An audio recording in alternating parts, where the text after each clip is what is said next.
Hey sports world, how y'all doing? Welcome to another edition of The Facts with Mack. And as you can see, I'm still on IR, but that does not mean what?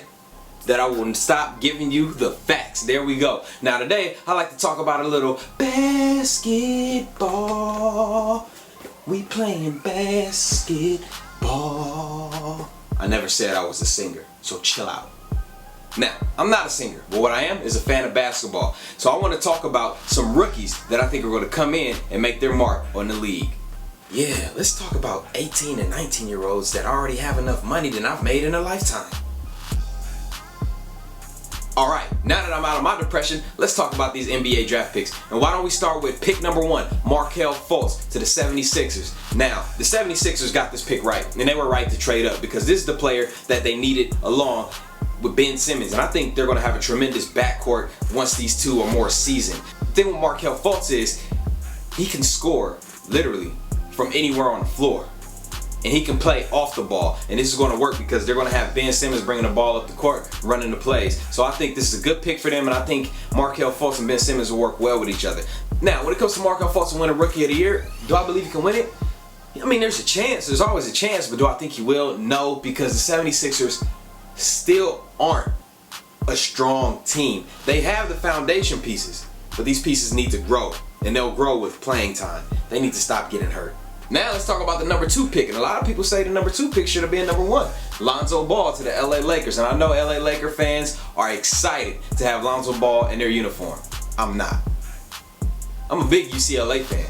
I don't really care for the Lakers though. Now, Lonzo Ball stumbled out of the gate. I mean, that first game probably was the worst game I've ever seen him play, and I used to watch him play at UCLA all the time. But he redeemed himself, and he's kept getting better by each game. And honestly, he reminds me a lot of Jason Kidd. I mean, he's able to control the floor. He's able to get his teammates involved. And the thing about Lonzo, he has good size for the point guard position, and he's able to score buckets when he needs to, and he's able to play defense as well. Now, I would say Lonzo Ball is a sure thing for Rookie of the Year, but I don't know. I think the Lakers may ask him for too much. With all that said, I think the LA Lakers have a future all-star on their team. Now let's talk about the number 3 pick, the Boston Celtics, Jason Tatum. Now, a lot of Celtic fans were a little bit angry when they traded from the number 1 spot, but like I said with the Sixers, the Celtics got the player that they need, okay? And a lot of people don't believe, Ainge when he says, I would have drafted Tatum number 1. And after seeing him play in this summer league, I can see why. Now, Jason Tatum, he can score mid-range, he can rebound, and he can also pass the ball. But what's going to elevate him is his intelligence. He's one of the smartest rookies I've seen come into this league to date. Now, Jason Tatum, I think, is a serious contender for the NBA Rookie of the Year because he's going to a team where he has a solid foundation around him, and not that much pressure is going to be put on him. He can just go out there and play the game he knows how to play and get buckets, because that's what Jason Tatum does. Get buckets. Now, the next player I want to talk about is quick as a fox, and I think he can actually be the NBA Rookie of the Year. That's right, I want to talk about Sacramento Kings' De'Aaron Fox. This guy is fast. I mean, he moves up and down the court before you even knew he took the ball away from you. Now, a player that I compared De'Aaron to is John Wall. You don't believe me? John Wall said it himself. The kid reminds him of himself.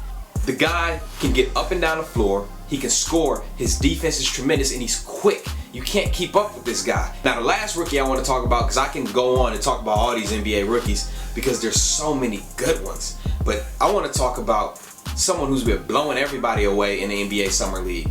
That's right, Donovan Mitchell of the Utah Jazz. I didn't see this guy coming at all. But this guy plays with such a rage and tenacity. Now, like I said, I could talk about these NBA rookies all day, but I gotta go. But I just want to sincerely thank you guys for keeping me company and tuning in while I'm stuck on this couch. Alright? Now, you guys be well, and I'll see you next time on The Facts with Mack.